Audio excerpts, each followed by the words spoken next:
asalaamaaleykum mbokk yi déglu dal leen ak jàmm démb ci ndajeb conseil des ministres ay dogal yu am solo la ñu daal di jël jëmale ko ci wàllu jàngale bi ci wàllu xëy ci wàllu wér-gi-yaram wante it ci wàllu gouvernance éthique autolikaay bii di ci quotidien mi ngi ñuy xamal ne liñ ci gën a ràññee nag moom mooy ñeenti projet de loi yi nga xam ne dañ ko daal di adopté fa li nga xam ne moom mooy ca ndajeb conseil des ministres te lépp nag jublu ci wàllu transparence maanaam daal leeral ci lépp loo xam ne dañu koy doxalee ci biir réew mi ci wàll gi ni mel autolikaay bii di ci quotidien mi ngi ñuy xamal ne texte bu njëkk bi mi ngi jublu ci wàllu OFNAC office national de lutte contre la corruption mu ñuy xamal ne boobu dina fi daal di wuutu kuréel bi nga xam ne moom lañ fi tekk ngir mu xeex lépp lu jublu ci wàllu guerre wante dañoo gën a yokk nag li nga xam ne daal moom moo nar a nekk liggéeyam ñaareelu projet bi mi ngi jublu nag ci wàllu statut ak protection des lanceurs d'alerte ndaxte su fekkente ne ñu ngi ko fi doon wax di ko ŋawte amul ba léegi nag lenn loo xam ne daal moom la ñu dëxëñoon jëmale ko ci wàll gi ni mel ñetteeli texte bi autolikaay bii di ci quotidien mi ngi ñuy xamal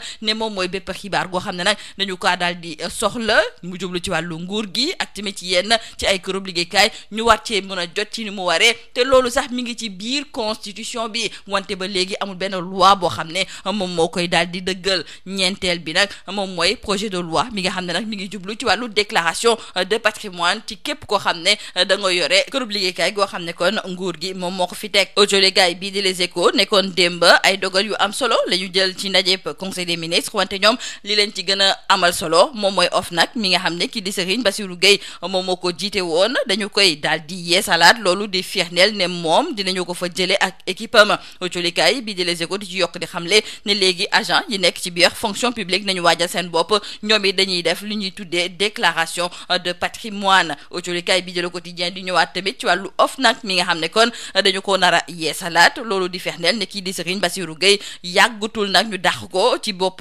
kërub liggéeykaay boobu nga xam ne dañ ko fi tegoon ngir mu xeex lépp lu jublu ci wàllu guerre autolikaay bii di Le Soleil ne démb tamit ci ndajeb conseil des ministres daal dinañuy adopté un plan de redressement économique bi nga xam ne joriñ gu njëkk gi di Ousmane Sonko moom moo ko daal di fësal te moom sax ci suba ci àjjuma ji dina ci indi ay leeral fa li nga xam ne moom mooy ca Grand Théâtre wàllu plan boobu sax tey ji autolikaay bii di Direct News moom di ñëwaat ci li nga xam ne moom moo ci nar a gën a fës ndaxte mi nga xam le ne ci wàllu redressement boobu dina am yenn ci ay décision yoo xam ne dinañu ko daal di jël même su fekkente ne sax dina sonal ñenn nag ci ñi nga xam ne ñoom ñoo nekk ci bopp réew mi wala boog ñu nekk ay fonctionnaire wante plan boobu dina tax ba ñu xaw a suqaliku tuuti noyyi tuuti nag ci wàllu koom-koom te ci mesure yi nga xam ne nag chef du gouvernement fas yéene naka jël jëmale ko ci wàllu plan boobu moom mooy dañuy yokk ñi nga xam ne nag dañuy tàmbale di fay li nga xam ne moom mooy fiscalité te nee nañu nag dinañ ci dugal ñi nga xam ne ñoom ñoo nekk ci secteur informel ci wàllu plan de redressement boobu Bougane Gueye Dany ci biir autolikaay bii di Tribune moom mooy laajte nag gouvernement bi lan lay redresser ndax projet bi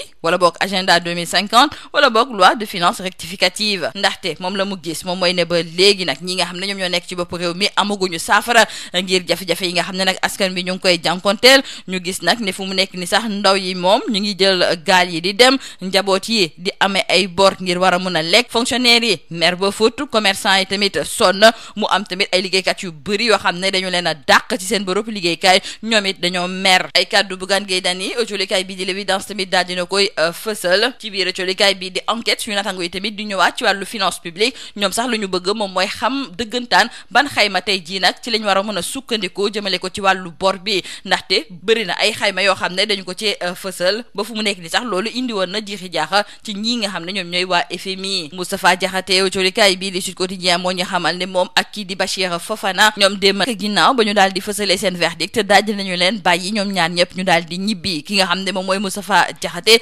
moom ñaari weeru kaso yoo xam ne daal fukki fan ak juróom dong la ciy tëdd moom la ñu daal di teg ci ndoddam te comme nag moom yàggoon na ci biir kaso bi dafa daal di génn Bachir Fofana moom ñaari weer yoo xam ne nag dafa ànd ak sursis moom la ñu daal di teg ci ndoddam wante kii nga xam ne nag moom mooy Moustapha Diakhaté autolikaay bii di Subatel moo ñu xamal ne démb ba mu génnee amul lu mu fàttewul wax ñi nga xam ne ñoom ñooy waa Pastef ndaxte moom dafa gëm ne parquet dafa nekk di jàppale nag ñi nga xam ne ñoom ñooy waa Pastef ndaxte dem nañu ba condamné ko ngir mu daal di tëdd ci lu tolloo fukki fan ak juróom ci kaso ginnaaw ba ñu ko fa tëjee nag ci lu weesu juróom fukki fan. moom moomu di Moustapha Diakhaté daal di gis nag ne lii ab décision politique la te nag bu ñu ko defee rek dañuy salfaañe lépp lu jublu ci wàllu république. Moustapha Diakhaté di wax ne dina gën a yaatal nag kàddu yi nga xam ne moom la daal di fësal ndaxte daal di nay woo ñii di taskatu xibaar yi ci àllarba juróom-benni fan ci weeru août gi ñu dëgmal. lii moo nekkoon ba ci li gën a fës ci biir autorité yi ñu leen di ñaanal njeex te lu bës ak jàmm. Mesdames et messieurs, bonjour. Le président de la République, Bassirou Diomaye Faye, a mis l'accent hier en Conseil des ministres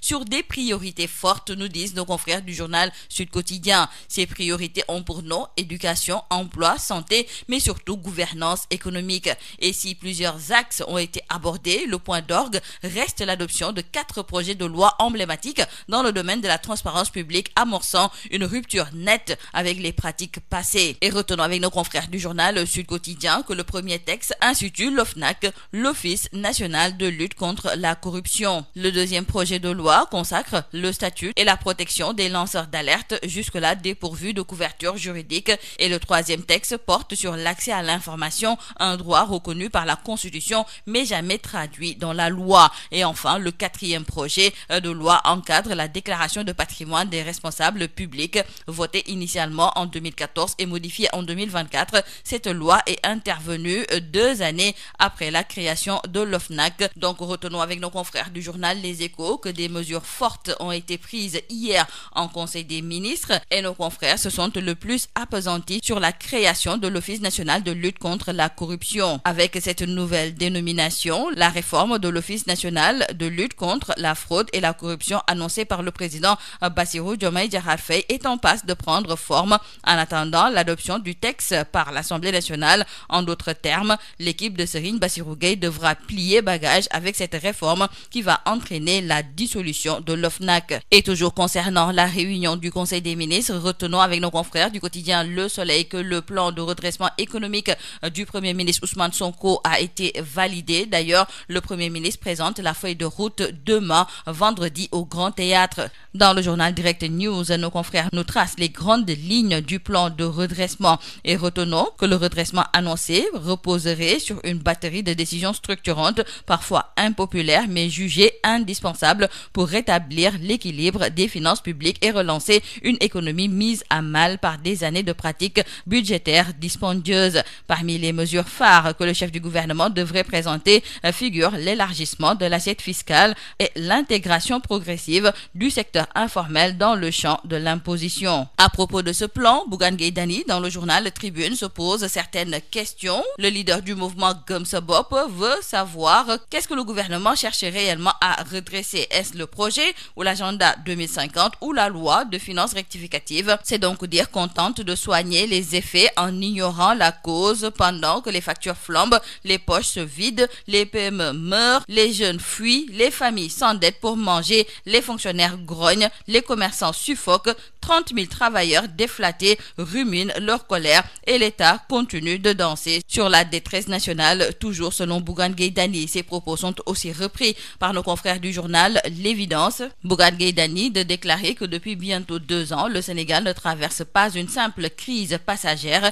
Le Sénégal est structurellement affaibli. Une économie informelle laissée pour compte, des ménages appauvris, des entreprises asphyxiées. L'État, quant à lui, s'endette non pas pour investir, mais pour survivre. Ces maigres investissements, 2 milliards annoncés, révèlent davantage de l'aveu d'échec que d'un motif de fierté. Et toujours concernant les finances publiques, dans le journal Enquête, nos confrères se demandent à quels chiffres se fier, car malgré le rapport de la Cour des comptes, la confusion persiste sur les finances publiques et les rapports sur la situation des finances publiques se poursuivent avec leur lot de contradictions et de confusion. Les derniers chiffres annoncés par le Premier ministre et contenus dans le dernier rapport de la DGPPE ne sont pas conformes avec ceux contenus dans le rapport de la Cour des comptes publié en février dernier. Et l'on reparle avec nos confrères du journal Le Quotidien de la mort annoncée de l'OFNAC. Le projet de loi créant l'Office national de lutte contre la corruption a été adopté hier. Et si les contours de la future réforme de l'OFNAC souhaitée par le président Bassirou Diomaye Diakhar Faye demeurent flous, il est prévu de redynamiser l'organe de lutte contre la corruption en le rendant plus indépendant et plus efficace. En plus de l'adoption, il est aussi prévu une révision du système de déclaration de patrimoine et le Conseil des ministres d'hier a adopté les projets de loi portant statut et protection des lanceurs lanceurs d'alerte et relatifs à l'accès à l'information. Moustapha Diakhaté et Bachir Fofana retrouvent la liberté, selon nos confrères du journal Sud Quotidien qui nous le font savoir. Après plusieurs renvois, le verdict de leur procès est enfin connu. L'ancien président du groupe parlementaire Benno Bokk Yakaar, Moustapha Diakhaté, et le journaliste et chroniqueur Bachir Fofana ont été libérés. Moustapha Diakhaté a été condamné à 2 mois de prison, dont 15 jours fermes. Bachir Fofana, quant à lui, a écopé de 2 mois avec sursis. Ayant purgé leurs peines respectives, ils ont tous deux pu regagner leur domicile. Moustapha Diakhaté, qui a été libéré hier, nos confrères du journal Subatel nous disent qu'il a asséné des vertes et des pas mûres au parti PASTEF.